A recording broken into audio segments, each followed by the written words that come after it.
Shalom shalom shalom, reka nizere ko mumeze neza mwebwe mwese mwakoze subscribe kuri Safi Trends. Nizere ko gahunda zanyu zikomeje zigenda neza cyane, kandi nibyo murimo gukora byose bikomeje bigenda neza cyane. So nari maze igihe ntagaragara kuri kamera za Safi Trends, ariko nagarutse nyuma y'imishinga nari ndimo. Hari ibyo nari mpugiyemo ariko byamaze kuba byakemuka.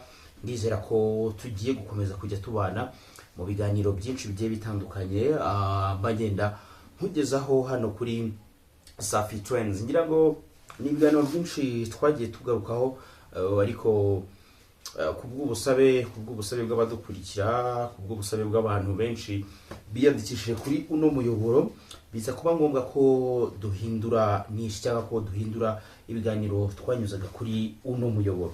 Ni ukuvuga ngo mu busanzwe twanyuzagaho documentaire zisanzwe, tugashaho n'ibiganiro byinshi bigiye bitandukanye bisanzwe by'ubuzima busanzwe, ariko ubu ngubu tugarutse mu yindi sura itandukanye niyo cyangwa se n'indi style itandukanye niyo twari dusanzwe dukora mu biganiro byacu, kuko aho bigeze tugiye kujya dukora ibiganiro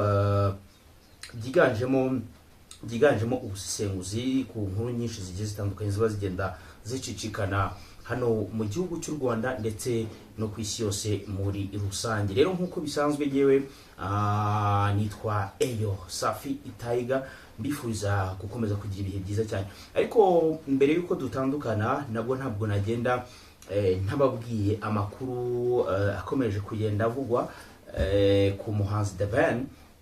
Ni nyuma yuko ku rukuta rwa Instagram rw'uwitwa Uwikeza Pamela Mama Luna amaze kugaragara ko yamaze kuba yasiba amafoto menshi cyane ari kumwe n'umugabo we The Ben. Ibi ngibi bikaba byaje gutuma abantu benshi bagaruka bavuga ko uwitwa Pamela ashobora kuba yamaze kuba yatandukana n'uwitwa The Ben, nubwo bitaraba official cyangwa se ngo tubone ikiri The Ben cyangwa ikiri Pamela bavayo ngo bavuge ko bamaze kuba batandukana. Ibi ngibi byatangiye kuba bivugwaho nyuma yuko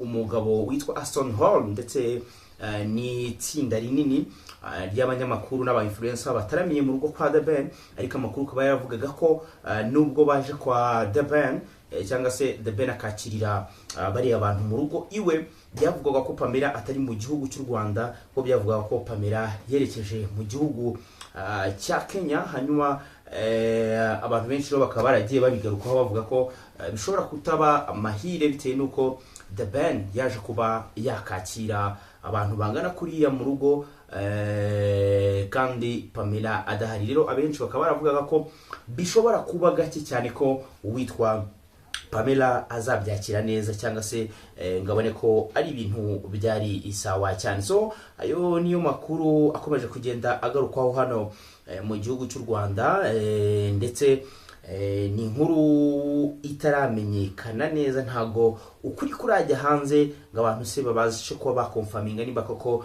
uwitwa The Ben ndetse n'uwitwa Pamela kuba bamaze kuba batandukana. So reka mwifuze gukomeza kugira ibihe byiza cyane, nuko tugiye kujya tubana umunsi ku munsi mu biganiro byinshi bigiye bitandukanye, showbiz, politike, imikino ndetse n'ibindi biganiro byinshi bigiye bitandukanye. Nta handi uzajya ubisanga ni hano kuri Safi Trends.